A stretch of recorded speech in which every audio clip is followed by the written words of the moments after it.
Okay, well, I'm Michael Waite, and this is the OpenShift Commons Briefings Operator Hours live streaming show. And today with us, I'm going to, whoops, always love the screen share thing. Today with us, we have Matt Howard, the CMO of Sonatype, and he brought with him the co-founder and CTO, Brian Fox. And these gentlemen here today are going to talk about all things Sonatype. And I would like to say that we are fortunate enough to have been working with Sonatype for several years now, and for the point of helping to get their software tested and certified on the Red Hat portfolio, and specifically Red Hat OpenShift. So, gentlemen, thank you for joining the show today. I would like to turn it over to you, Matt, and welcome. Thank you, Michael, for having us, and thank you, Red Hat, for hosting the show. It's always fun to have the opportunity to talk with the community at large. And just one small clarification on something you said. We're not going to be talking about all things Sonatype today. We're certainly going to try and avoid that as much as possible. Instead, we kind of like to up-level the conversation and talk about all things software development, and sort of really take advantage of the time we have with Brian to reflect on kind of where the world of software development was 10, 15 years ago, where it's kind of evolved to over the past decade today, and where it might be going into the future. And I think the title of the talk today is really, really important just to kind of reflect on as we get ready to get started. It's sort of the new frontier of dependency management and security, and how to secure open source in that context. And so, Brian, just to set a little bit of groundwork here, I'd welcome your thoughts as it relates to kind of where you came from in your sort of journey, and how it is that you stumbled into this project called Apache Maven, and in your early part of your career became one of the core contributors, and what you generally sort of learned from that experience as one of those early folks who was so instrumental in the development of something like Maven. Yeah, that's a great question. I haven't thought about that in a while. So I got involved in Maven 2004, 2005. Maven 2 was still in alpha. Maven 1 was the thing at the time. I got involved in that because I was at a small boutique public health shop, and we were modernizing our processes, moving to Subversion, the big popular source control before Git, and trying to find something better than Ant to manage, increasingly complicated build environments. And I was doing a lot of development management at the time, not so much coding. And so the people working for me were piloting out Maven and bumping into edge cases, and I'd go home and start hacking on it at night and fix the problems, and come in the next day and then have my employees pick up and use the plugin that I wrote overnight to move that forward. So you were, as a developer, you were picking up a shovel and contributing to an early days open source project at an important time in the history of software development. Basically, yeah. Like most people, they get involved because they have a need, and eventually it became kind of fun. It became a hobby, and fast forward several years later, there was an opportunity to join Jason and a couple others to start a company, because Maven was kind of becoming the big hot thing. Everybody wanted training on it, and people needed help, and so that was the genesis of Sonatype, was going out and doing training and consulting to help big companies adopt Maven. That was 2007, and So with that kind of in mind, I mean, and for the benefit of the folks maybe watching the show today, I mean, I think it's interesting if you reflect on what Maven was as sort of a build automation sort of tool, and a very successful ultimately open source project. It intersected with sort of this idea that software development could be sort of accelerated in some form or fashion by enabling developers to kind of borrow components or library or code from third parties, broadly speaking, open source ecosystems, and benefit. And so what at that time were you sort of imagining, or what was your thought process like as you sort of think about where software has kind of come to today, and where Maven sort of intersected with the early days of componentized software development? Yeah, well, what was interesting about Maven was that, you know, it was opinionated, and it forces standards on projects, and you know, build systems before that, it was like impossible to come along and build somebody else's software. You had like all kinds of switches and things to install. It was really hard, and that actually made it hard to both adopt and contribute to open source. You know, prior to getting involved in Maven, we tried to patch some stuff on Eclipse, the IDE, and that build process was impossible. Even for a group of us who spent all day doing Java, we could barely get the thing to build, and so we just threw our hands up. But Maven, on the other hand, you could very easily reproduce the stuff, and then it made it super easy to contribute.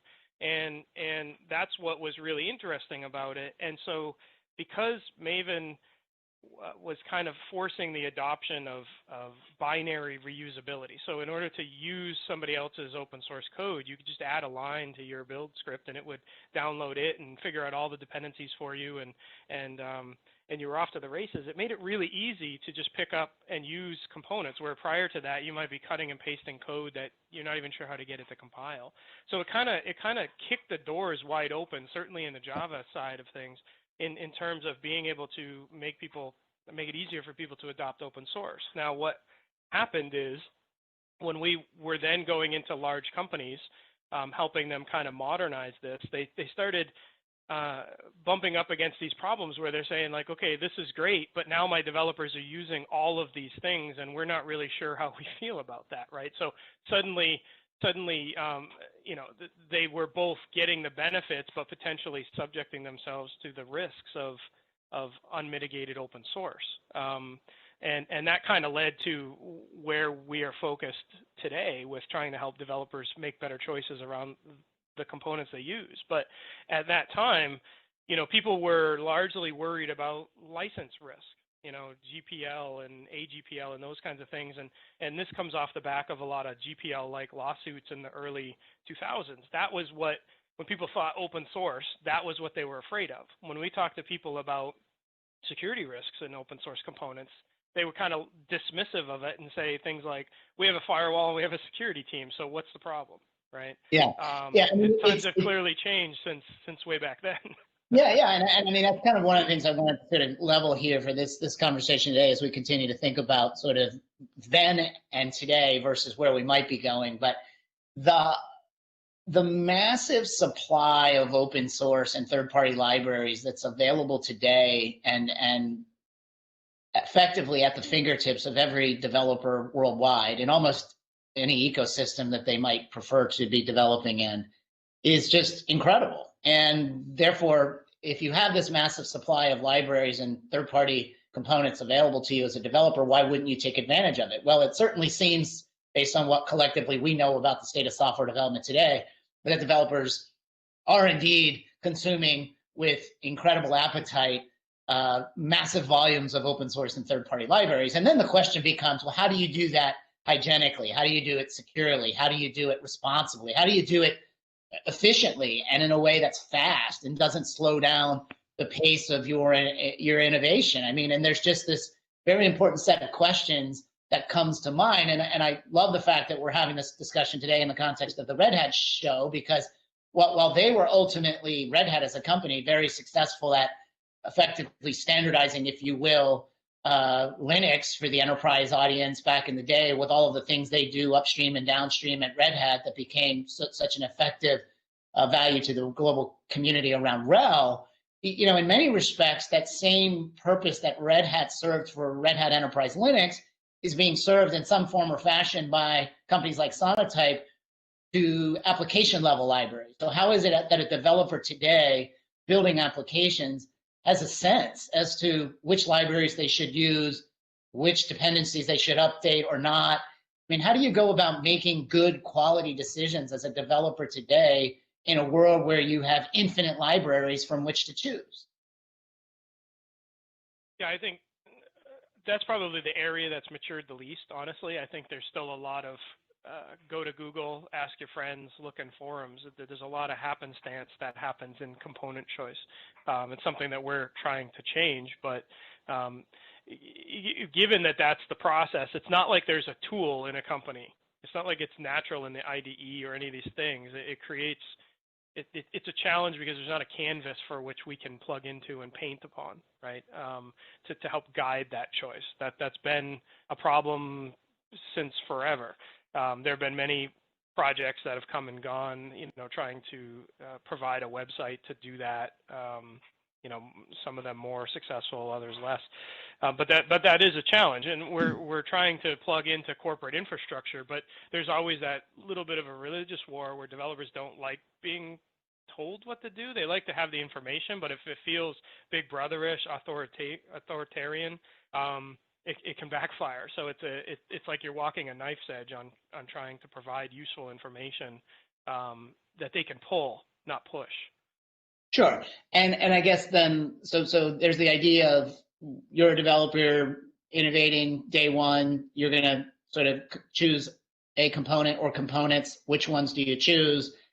You want maximum freedom with respect to making those choices. So whether it's Google or some forum or some friend that tells you which component is good for your purpose, you might sort of take it on word of mouth and make the decision that way.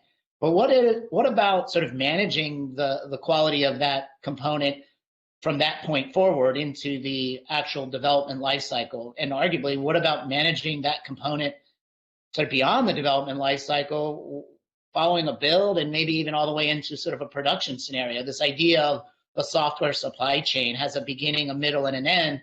And as we all know, the more and more we see developers using open source to sort of underpin much of their application innovation, the bigger the question, how is it that you, at scale, how is it that you think about managing those third-party libraries as a critical part, if you will, that's flowing through that software factory, for lack of a better term?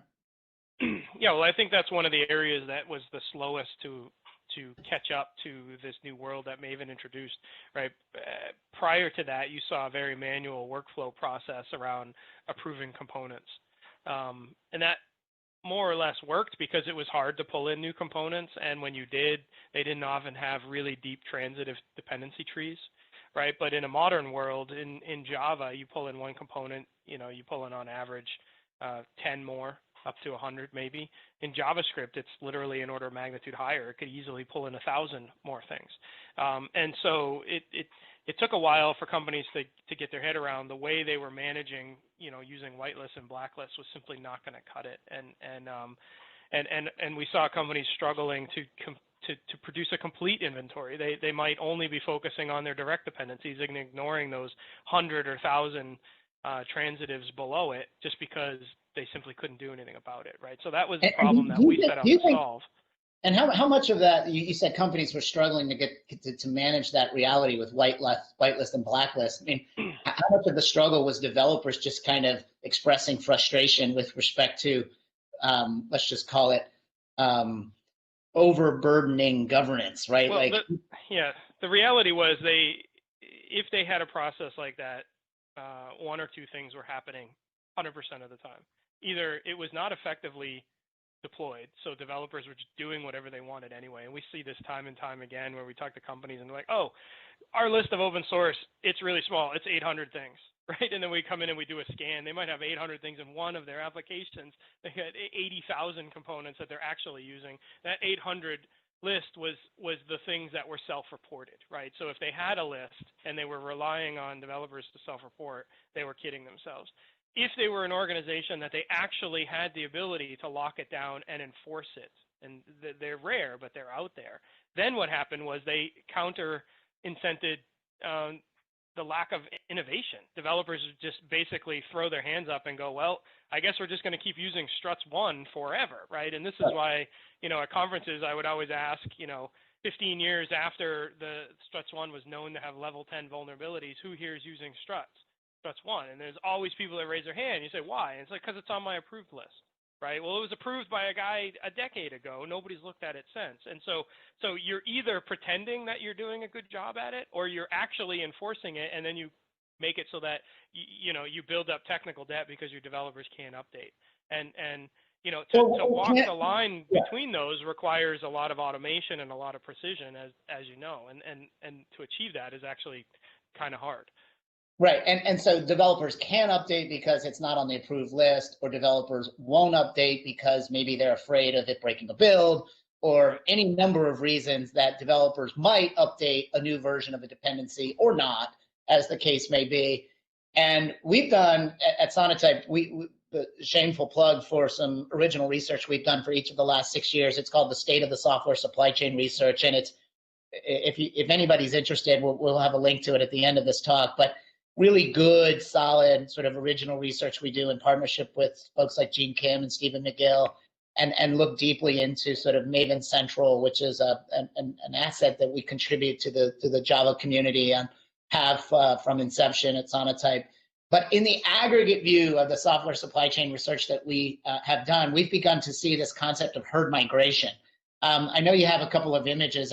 Listening to you talk about this idea of sometimes the developer will update a dependency if it's easy and the company permits it. It's the right thing to do. They are able to do it. Great. Fresh software is better than stale software, so always update your dependency. Sometimes the developer doesn't update a dependency. Why? I'm not entirely sure. Maybe it's because the company doesn't permit them to do so. But when you think about all of the variables in dependency management and third-party open source libraries, you can imagine you get a visualization of what this concept of herd migration might look like. Curious to get your thoughts on that. It's been a fascinating thing for me to kind of get familiar with, and hoping you might be able to share some perspective with the audience. Yeah, so this, I'm sharing my screen now. This is Oss Index. This is a site that we have that provides free scanning and data. As you saw, I searched for Spring Web, and I can see some of these have vulnerabilities. But what you're talking about, Matt, is this relatively recent innovation that we've been working on here. We call this kind of the herd migration graph, and what we've been exploring is this concept of, that some modern organizations have taken to evergreening their dependencies and automatically updating, right? And so you can get alerts from GitHub when a new version is out there. You can even have it automatically update a pull request and whatever to keep yourself up to date. And on its face, that sounds like a great idea. It's certainly better than ignoring updates indefinitely for the struts example. It's certainly better than staying on struts 1 forever. Yeah, it's certainly better than that case, but it brings its own challenges, right? And so we've seen some of the attacks on the supply chain lately hitting ecosystems where there is more of a default behavior to auto update. And so what that means is if a bad guy can insert malicious code or a malicious component in the repository, pretty much everybody's build is fetching it like nearly instantly because it's always trying to get a latest version. And so, that behavior is not one that Maven has. And so, I think we see less of those types of things happening in Maven because, people don't update by default as fast.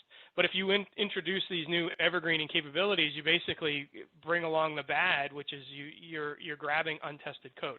And so what we're trying to find is how can we predict when is a good time to move? And the idea of the herd moving along to safety is basically what this is visualizing. So you see each of these lines between all the different versions here, and this is Spring Web that I'm showing.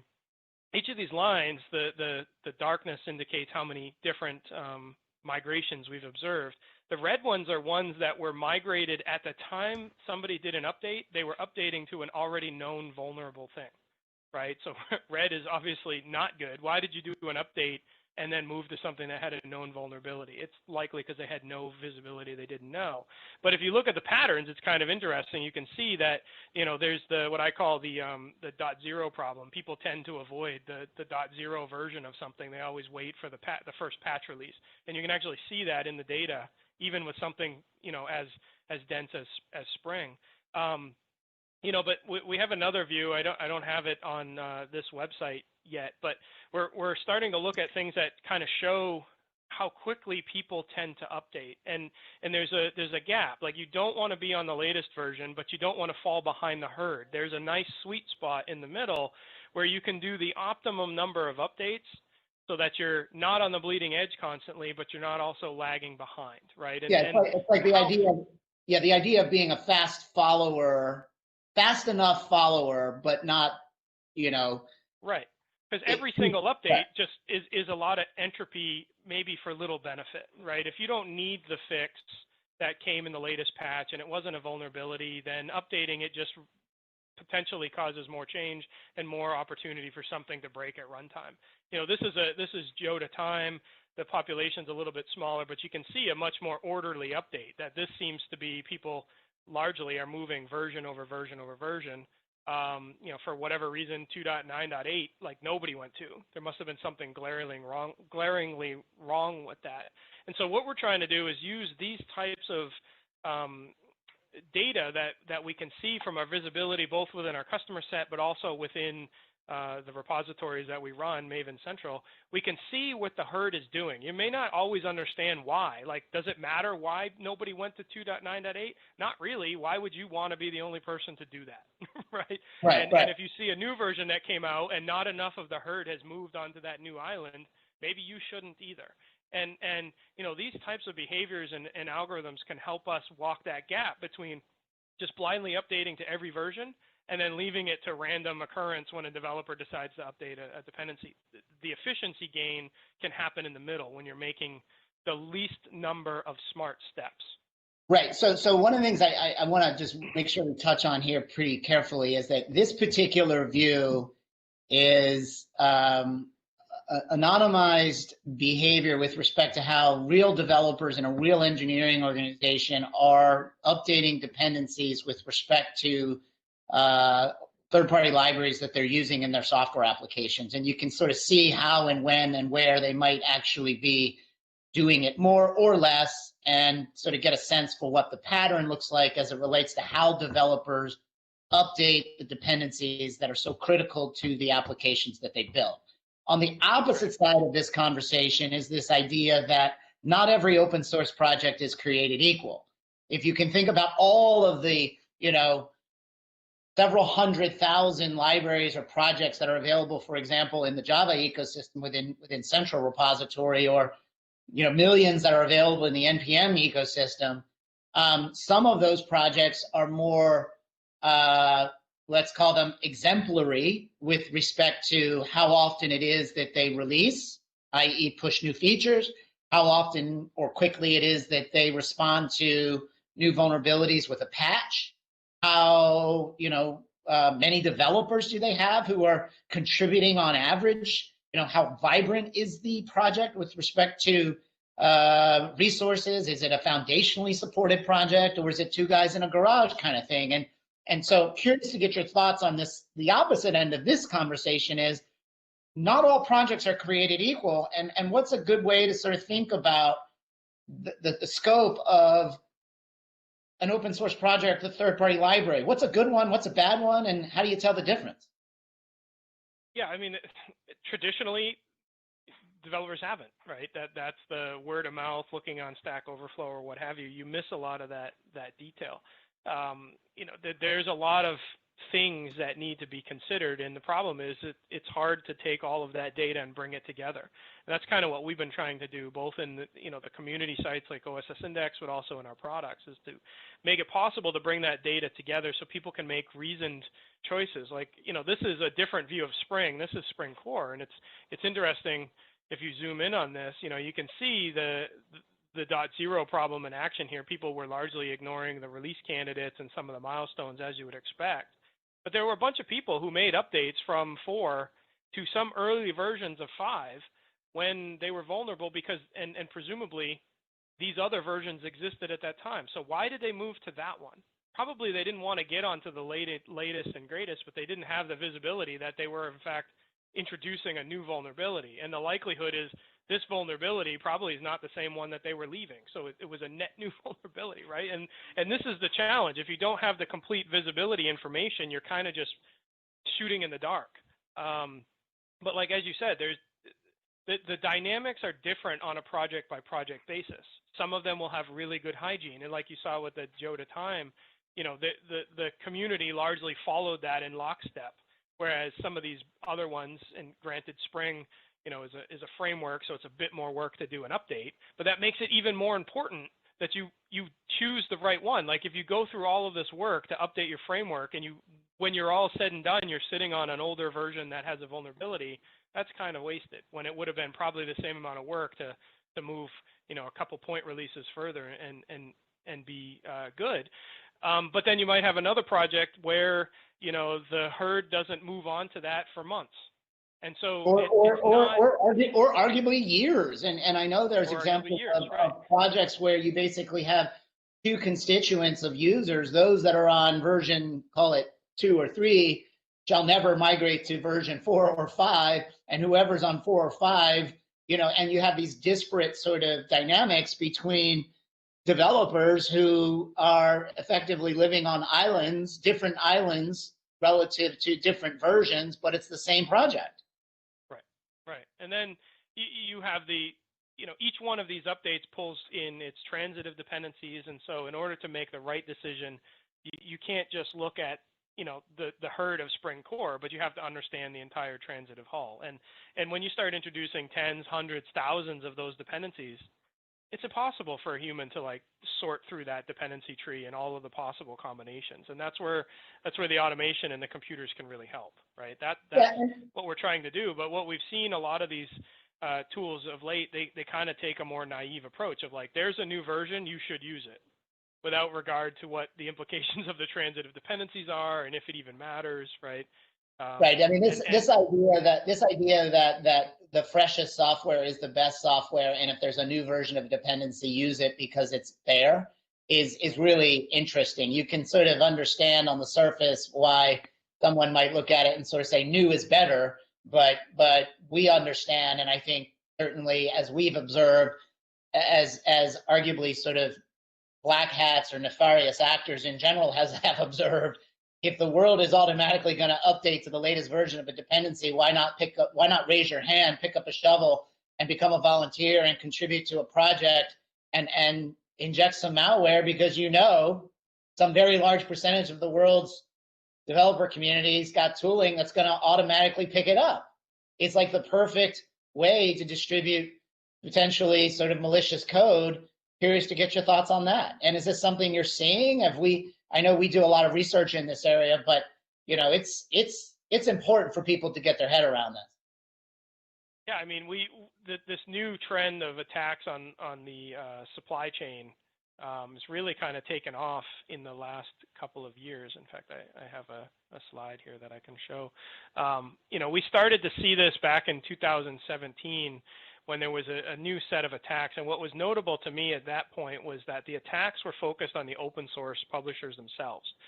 So the payload was extracting, in some of the early cases, NPM and Python publishing credentials, right, which is new at that time. Most of the time, people were putting things in the application so they could steal the data the applications had access to, not the developers. And so that was back in 17. You can see the trend up until 19. There were about 216, but then just last year, it exploded, right? So this is due to the copycat. Once these things happen, there will guaranteed to be more and more and more as the bad guys also innovate, right? So there was an explosion of these things. And so what's interesting as we see this unfold is that the attacks have shifted a bit from focusing on the open source publishers to get access to their credentials. And the reason for why you might do that is kind of evident here, right? This was some research that some people had done, but you know, if you were to just have access to the top 100 influential maintainers, you have access to like nearly 60% of all of the things in NPM, right? So it's a very intertwined ecosystem. Same thing with the popularity of the top 5. So there's a consolidation of the risk in a very small place, which if you're a bad guy, that's where you go after, right? You're going to attack the thing that has the biggest reach.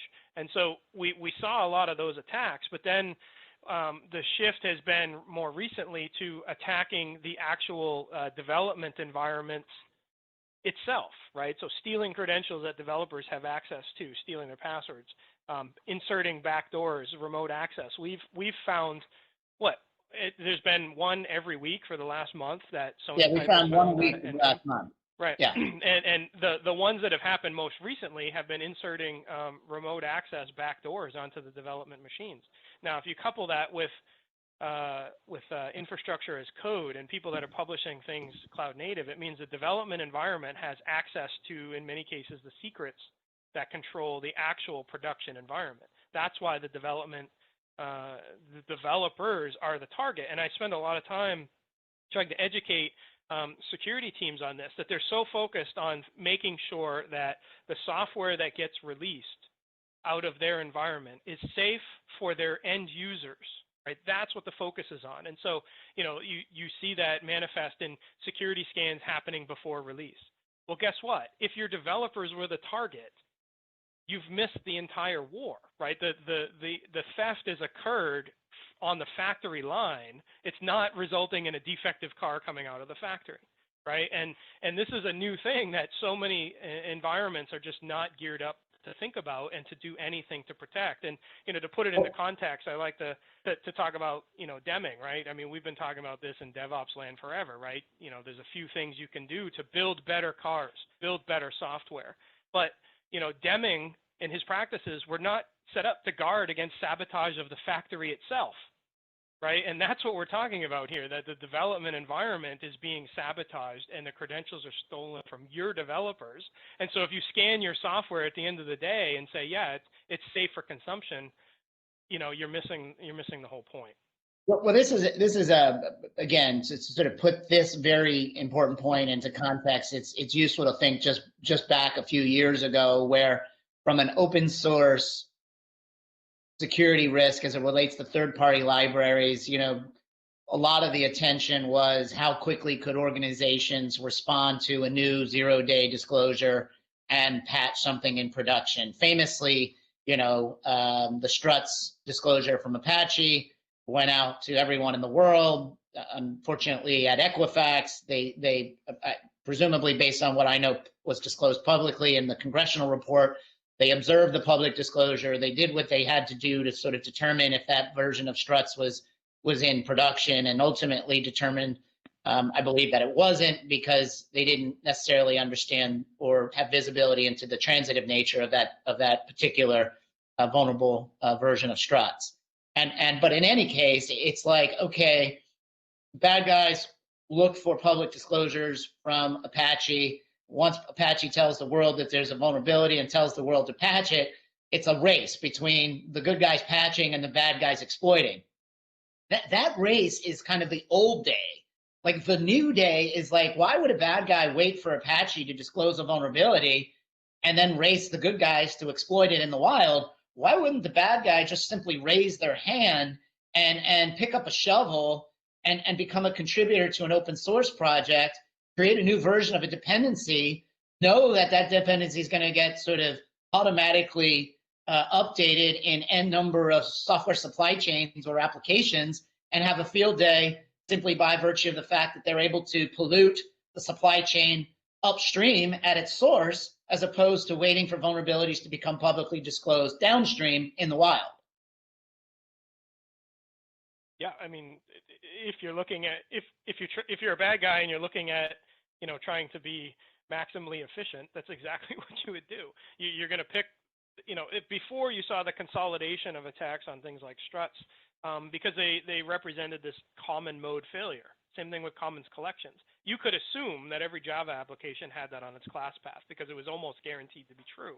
And so while software development these days benefits from the ability to reuse these components and produce value faster, it also puts us at a shared risk because we're all using the same component, which makes that a sweet spot for the bad guys.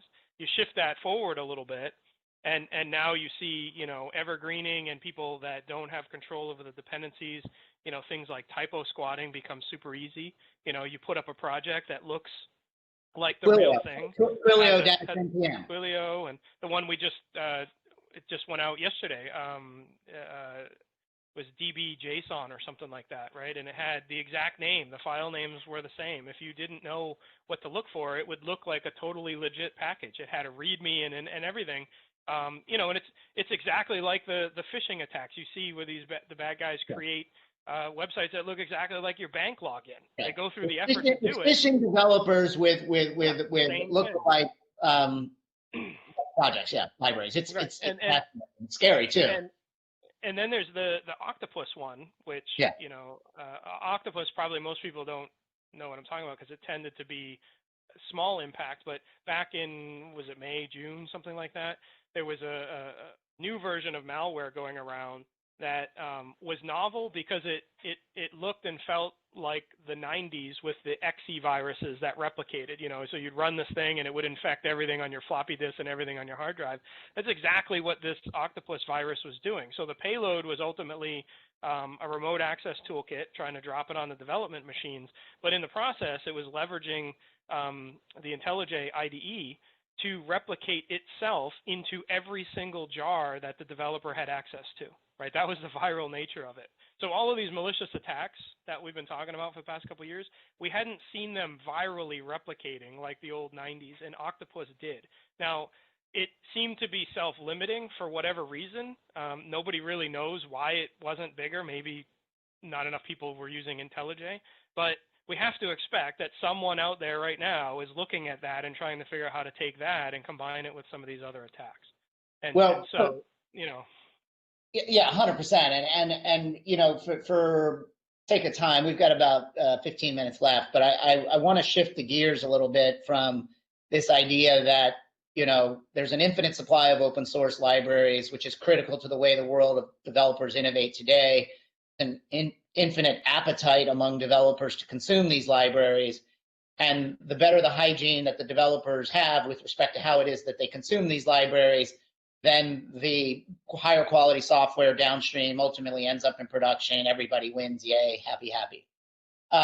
There's a big part of this conversation which we haven't really touched on yet, which is less about security and vulnerabilities and more about just developer productivity. Like, look, building software and maintaining your application is, and innovating and thinking about creative new problem or creative ways to solve problems is what developers love to do and do best. So I'd love to get your thoughts on this idea of, you know, but within that's the idea of, look, developers love to innovate. Developers also increasingly are being asked to serve as soldiers on the front line of the security conversation that we're having.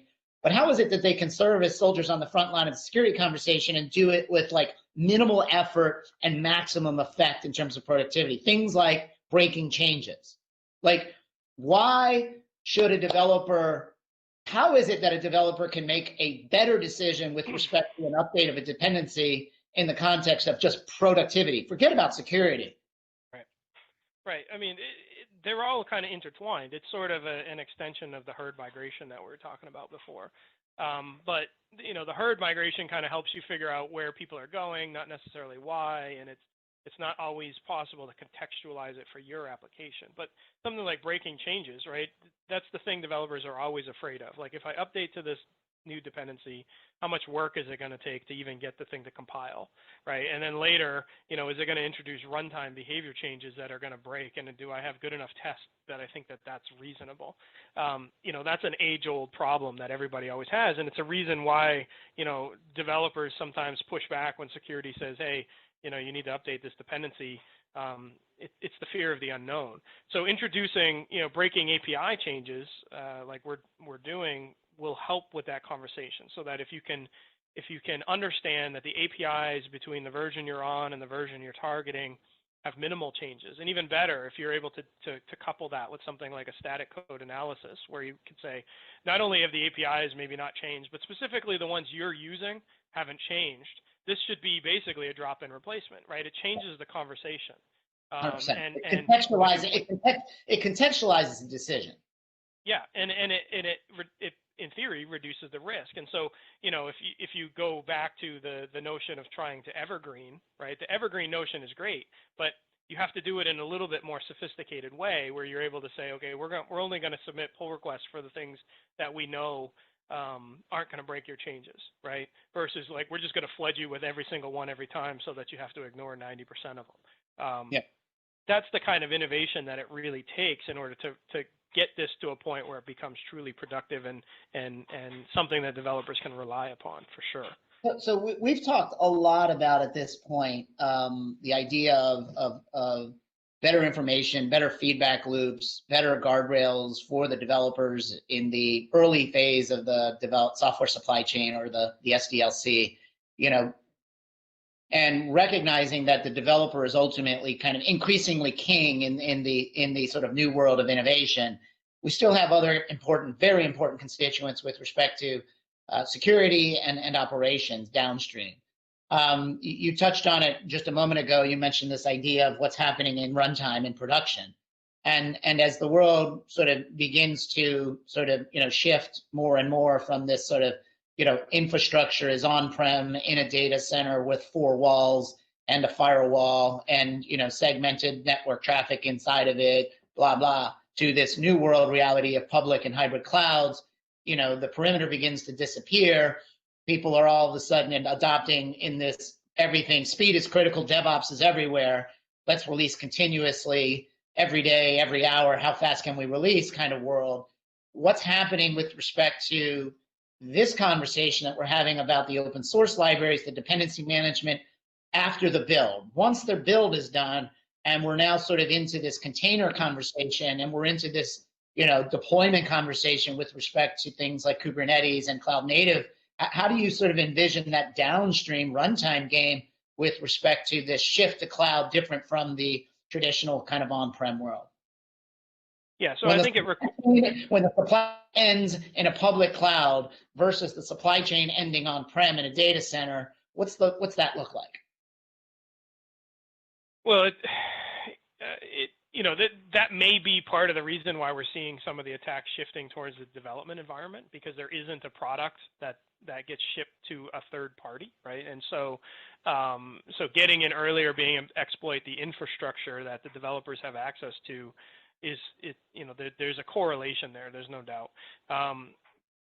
But being able to shift the security into a way that works with this modern, always-on, continuous approach requires not just taking the old tools and the old processes and running them more frequently, but rethinking the whole process in a way that is truly native to this world. And in some cases, look, it's always a trade-off of completeness versus maximum reward, right? So something like a static tool that takes hours and hours and hours to run, and we'll find every single bug, but produces a bunch of false positives, but more importantly, takes a long time to run, doesn't really work in a world where you're shipping many times a day, thousands of times a day, like some of the unicorns.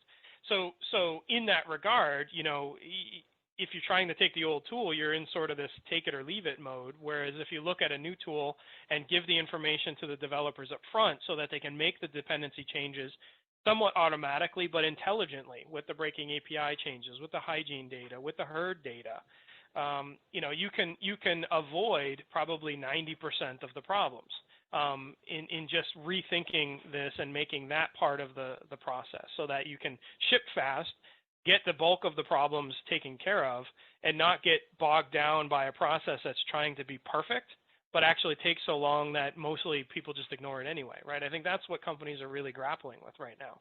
How do you take those old processes and make them faster when really you need a new process? Right, and part of the new process is, obviously developers with thousands of open source libraries at their fingertips, infinite choice, automation tools like Sonatype can help them make better decisions with respect to how it is that they consume those open source libraries for purposes of building better software. Similarly, when it comes time for that developer to, provision infrastructure in a cloud environment and use something like Terraform to do it, how much do you natively trust the developer to be their own operations engineer and to configure their own infrastructure? I mean, they're still human, and they're not, and they're just, it's just a very interesting conversation in a world where the developer on one hand has an infinite supply of open source at their fingertips, and on the other hand has, public cloud infrastructure at their fingertips and can provision away as much as they want to their heart's content. it sort of begs the question, infrastructure as code is incredibly powerful and efficient from a process perspective, but how do you govern that in a way where the developer gets the benefit of some intelligent guardrails, so what they're doing is effectively kind of informed by security and policy and compliance, as opposed to just whatever the hell the developer feels like.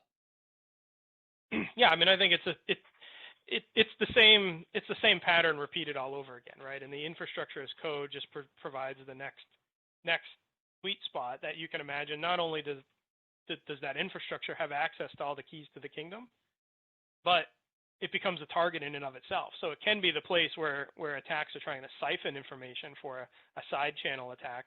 It could also imagine, you know, one of these viral-like things trying to insert stuff directly into the infrastructure as code script so that you automatically and very efficiently provision a backdoor on your public cloud, right?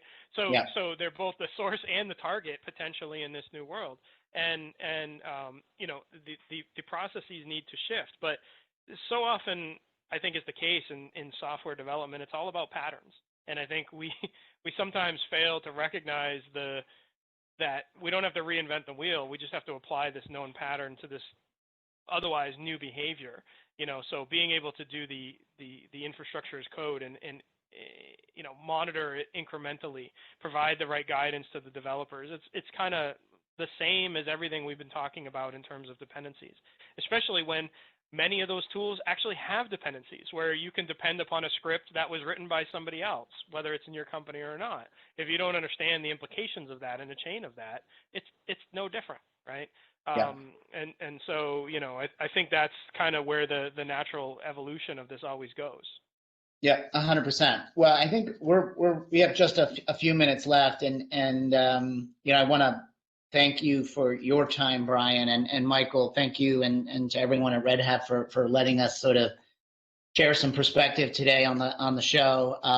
You know, by last sort of little bit of context I'll share with respect to Sonatype as a company. We're a tools company. We provide tools to engineering organizations, both software development teams as well as security teams, and have you know, a few value props for folks living downstream in the operations world as well, and believe very much that the world that we now live in is a digital supply chain. We believe that it's critically important to manage the quality of the parts that are flowing through that supply chain, and our products are aimed at helping organizations do that with a high degree of accuracy and high degree of automation, so that the innovation can occur at warp speed, and yet the downstream effect of that innovation is fundamentally secure and compliant with any policies that are important to the organization. So thank you very much for the time. Would be happy to answer any questions you might have as we get ready to wrap up. Thanks, Matt. That was a really, really, really interesting and insightful discussion that you folks had. I really, really enjoyed the what'd you call it, the herd slides with all the lines. That was actually fascinating. I personally myself don't write code, but I feel like I feel like now I'm going to go pick up a shovel and go join one of the communities. And be careful what you ask for. No one's going to have to worry about me inserting any backdoor components into that. You know, you folks put on a really good discussion about the importance of having secure environments for the developers. You know, I just wanted to reiterate that, you know, you folks have been working with us hand in hand from an engineering and testing and integration perspective. So when customers actually go and use the Sonatype software on a Red Hat platform, whether it's, you know, Linux or with OpenShift, it's not a mistake that it works and that it's fully supportable. And, you know, that Red Hat and Sonatype have been investing time, energy, and resources to make sure that our customers, when they use your software with ours, have a 100% fully supportable solution that's backed by both companies. And I think that says a lot about your commitment to delivering, you know, solid solutions for your customers. Yeah, 100%. And I mean, just to be very clear, I mean, we have mad respect for everything that Red Hat does and represents in the global ecosystem of software and open source in particular. I mean, as I mentioned earlier, I mean, in some ways, while you guys did what you did so brilliantly for Red Hat Enterprise Linux back in the day, we kind of borrowed from, to Brian's earlier point, so much of software is about patterns. We definitely looked to a lot of the hygiene that you guys brought to bear around Enterprise Linux, and sort of thought about how some of those same patterns could be brought to bear with respect to things like open source libraries at the application level. And so our view spiritually is much aligned with Red Hat, and as a result, we've been investing with you guys to make sure that our products are available as certified images in the Red Hat ecosystem, and want to do what we can to make sure that Red Hat customers have the opportunity to benefit from our products wherever they can, and we certainly intend to continue to work in that direction. So it's a good partnership. And aren't you folks also in the Red Hat Marketplace, or did I get that? Just recently, that's correct. Yep. Yeah. So people can go to the Red Hat Marketplace and they can download, they can purchase your software right there as well. Right. Yep. Right. The Nexus Repository is available there. Just again, for sake of clarity, the two core products that we have, the Nexus Repository is a binary repository manager for storing components, libraries, build artifacts, and accelerating the pace and the quality of builds. And then we have a separate product called Nexus IQ Server, which supports different policy automation and enforcement points along the development lifecycle. That's Nexus Lifecycle and Nexus Firewall. Those combination of products represent the totality of our offerings today. Right now, the one product that's in the Red Hat Marketplace is the Repository Manager. Okay, very good. I'm gonna share my screen here for a sec. We have some right here. Boom. You want to speak to this? I mean, if people want to find out. Absolutely. Yeah, 100%. So community is everything, and we certainly believe very strongly in contributing to the community wherever we can, and have done so for a long time across a number of different important sort of landscapes. The first bullet here is about Oss Index, which is a resource that we provide to the community and provides anyone for free visibility into vulnerabilities associated with third-party libraries, and would encourage anyone to check it out if you're interested. There's a bunch of really high value there. The state of the software supply chain research I mentioned. If you're just interested on the macro level of the conversation that we had today, great resource, great asset. It's chock full of first-party research and original research that's pretty uniquely positioned in terms of data that we possess from things like Maven Central and the like, and would encourage you to take a peek at that. And then, of course, if anybody's interested in actually sampling our commercial products, you can do so with a free vulnerability scan at sonatype.com app scan. That's what we call a Nexus vulnerability scan. And then just more generally, you can check us out on the web. We would be happy to answer any questions if anybody would like to reach out afterwards. I think our contact information has been shared, and I'm happy to compare notes as always. Well, thanks for that. And yeah, if anyone wants to get connected with anyone at the Sonatype team, they can just email me as well. I'm just wait@redhat.com, WAITE@redhat.com. And that wraps up another episode of the OpenShift Commons briefing. Our operator hour show is every Wednesday at same bat time, same bat channel. Matt Howard, CMO Sonatype, was awesome. Awesome to have you. And Brian, terrific. That was probably one of the more interesting shows we've had, and I thank you guys so much for being on our show today. Well, we appreciate you for having us, and we'll catch up to you soon.